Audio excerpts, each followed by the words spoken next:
Hello friends, मेरा नाम है गरीब कुमार यादव। मेरे यूट्यूब चैनल समर्पित क्लासेस में आपका स्वागत है। अगर आप चैनल में नए हैं तो इसे लाइक कीजिए, सब्सक्राइब कीजिए और अपने दोस्तों से भी शेयर कीजिए। जैसा कि पिछले वीडियो में हमने देखा था इतिहास के संबंध में, वहीं हम लोग उसके आगे बढ़ेंगे। पिछले वीडियो में हमने जाना था ऐतिहासिक स्रोत के संबंध में, इतिहास जानने के स्रोत के संबंध में।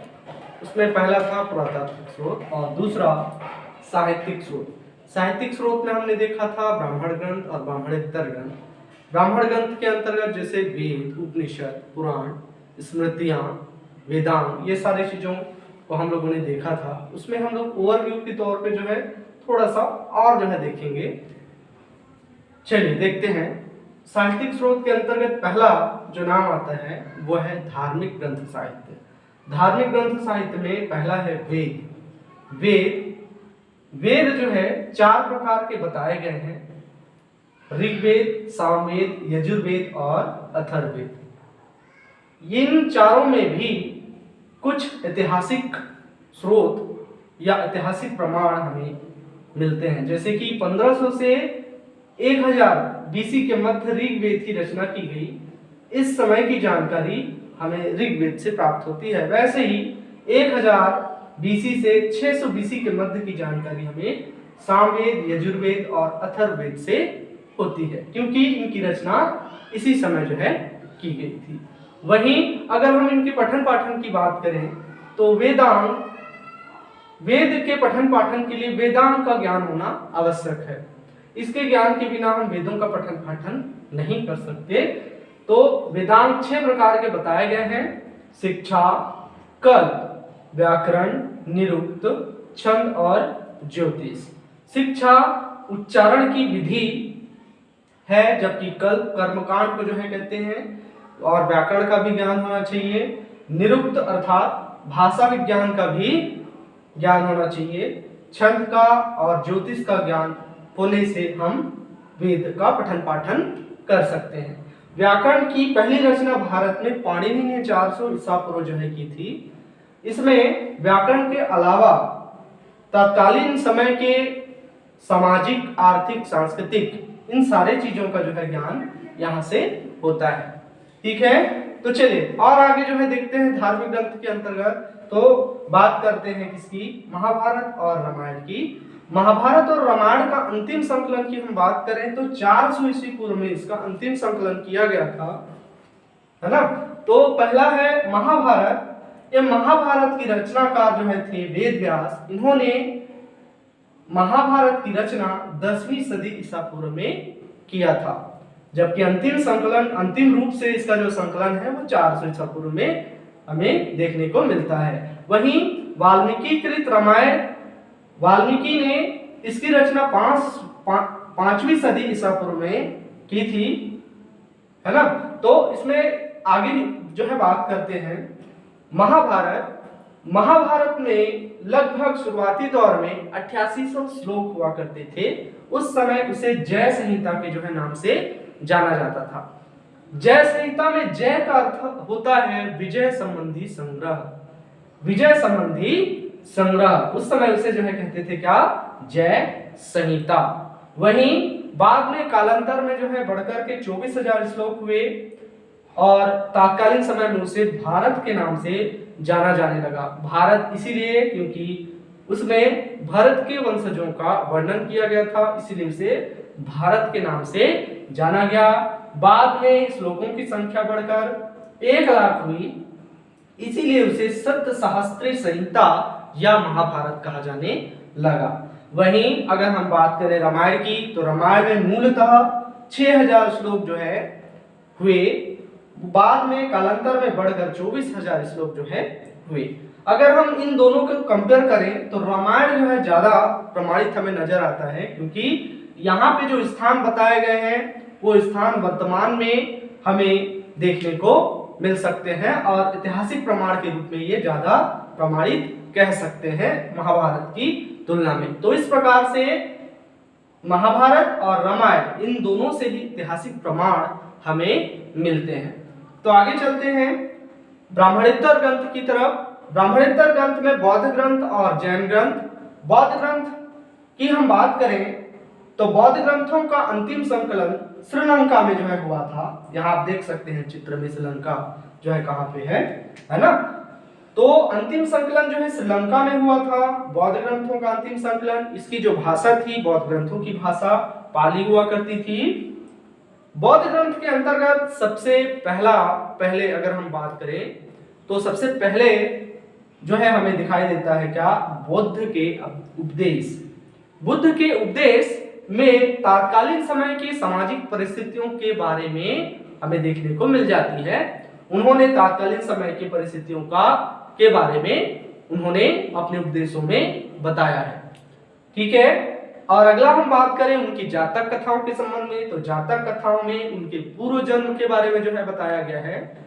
पूर्व जन्म के बारे में अर्थात जैसे उन्होंने बुद्ध जन्म जो है ग्रहण करने से पहले बहुत सारे पशु पक्षियों के जन्म से होते हुए उन्होंने मनुष्य अवतरित हुए थे या मानव अवतार लिया था।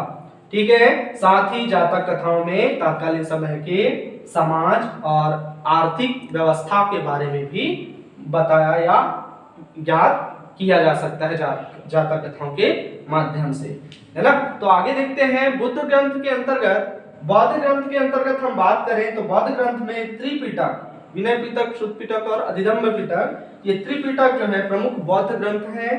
जबकि बुद्ध चरित्र, इसके अलावा दिव्यावतार, ललित विस्तार, कथा वस्तु, मिलिंद पन्हो, ये सारे जो है बौद्ध ग्रंथ हैं, प्रमुख बौद्ध ग्रंथ के अंतर्गत आते हैं। वहीं साथ ही दीपवंश, महावंश, ये मौर्य वंश के समकालीन हैं।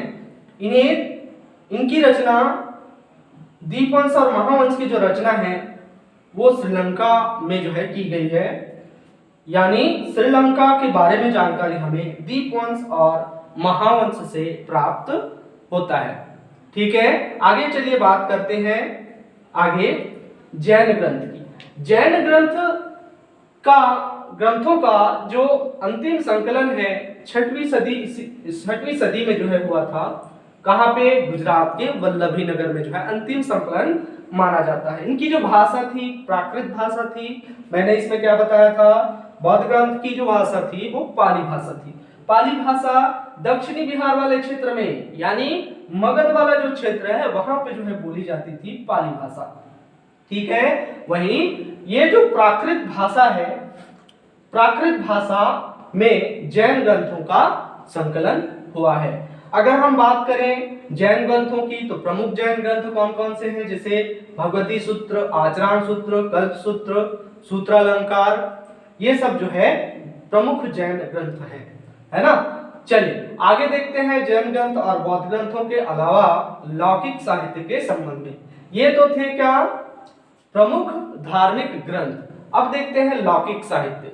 लौकिक साहित्य में विधि ग्रंथों को जो है शामिल किया गया है। विधि ग्रंथ के अंतर्गत जो है कौन कौन से आते हैं, जैसे धर्मसूत्र, स्मृतियां, टीकाएं। धर्मसूत्र, स्मृतियां, टीकाएं, इन तीनों को एक साथ धर्मशास्त्र जो है कह दिया जाता है। धर्मशास्त्र के नाम से जो है जाना जाता है इन तीनों को। इनमें यानी विधि ग्रंथों में विभिन्न प्रकार के समाज के वर्णों जैसे कि ब्राह्मण, क्षत्रिय, वैश्य, शूद्र, इनके बारे में तथा राजाओं और पदाधिकारियों के विधान के बारे में बताया गया है। वो जो है किस तरह से जो है समाज में अपनी भूमिका निभाएंगे या अपना उनका जो है क्या कर्तव्य होगा, इसके बारे में उन्होंने बताया है। ठीक है। विधि ग्रंथों के अंतर्गत जैसे कि स्मृति की अगर हम बात करें, मनुस्मृति, है ना। मनुस्मृति एक कानूनी ग्रंथ है या कानूनी किताब है जिसमें आचरण, मनुष्य को किस तरह से जो है आचरण करना चाहिए इसके संबंध में उसमें बताया गया है। चलिए आगे देखते हैं लौकिक साहित्य के अंतर्गत। लौकिक साहित्य में बात करते हैं तो अर्थशास्त्र। अर्थशास्त्र के रचनाकार थे कौटिल्य। कौटिल्य चंद्रगुप्त मौर्य के प्रधानमंत्री थे। उन्होंने मौर्य काल से संबंधित मौर्यकालीन समय के बारे में अर्थशास्त्र में जो है ज्ञान होता है या कह सकते हैं अर्थशास्त्र में मौर्य काल के संबंध में लिखा है उन्होंने, है ना। उस समय की राजनीतिक व्यवस्था जो है कैसी थी, अर्थव्यवस्था कैसी थी राजा के बारे में जो है उन्होंने इसमें विस्तार से जो है बताया है। ठीक है, आगे बात करते हैं कालिदास की रचना अभिज्ञान शाकुंतलम। अभिज्ञान शाकुंतलम एक नाटक है।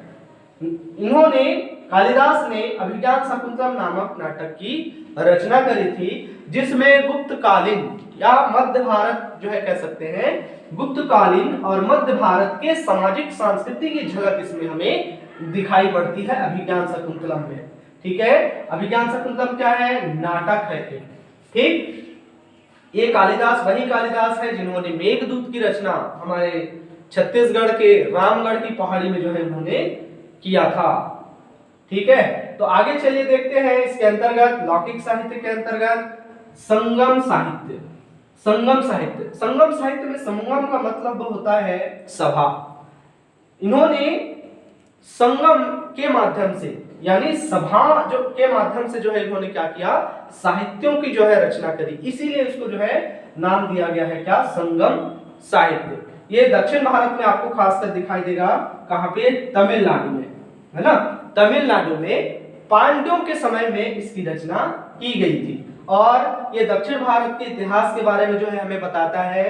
तमिलनाडु के सामाजिक संस्कृति की झलक जो है इसमें दिखाई देती है संगम साहित्य के अंतर्गत, है ना। तमिलनाडु जो है कहाँ है? यहाँ देख सकते हैं चित्र के माध्यम से, ठीक, उसकी स्थिति को। अब जो है आगे देखते हैं, संगम साहित्य जो है तमिल भाषा में जो है लिखी गई थी। तमिल भाषा में इसका संकलन, अंतिम संकलन जो है 6वीं सदी में मानी जाती है ना। तो आगे जो है चलिए देखते हैं संगम साहित्य में, चूंकि हम जो है पिछला क्या देख रहे थे कि धार्मिक ग्रंथ साहित्य के अंतर्गत धर्म को जो है लेते हुए चल रहे थे, यानी धर्म के बारे में बताया जा रहा था। वहीं ये कोई धार्मिक ग्रंथ न हो करके इसमें नायक नायिकाओं का गुणगान किया गया है या नायक नायिकाओं के बारे में जो है वर्णन किया गया है ना।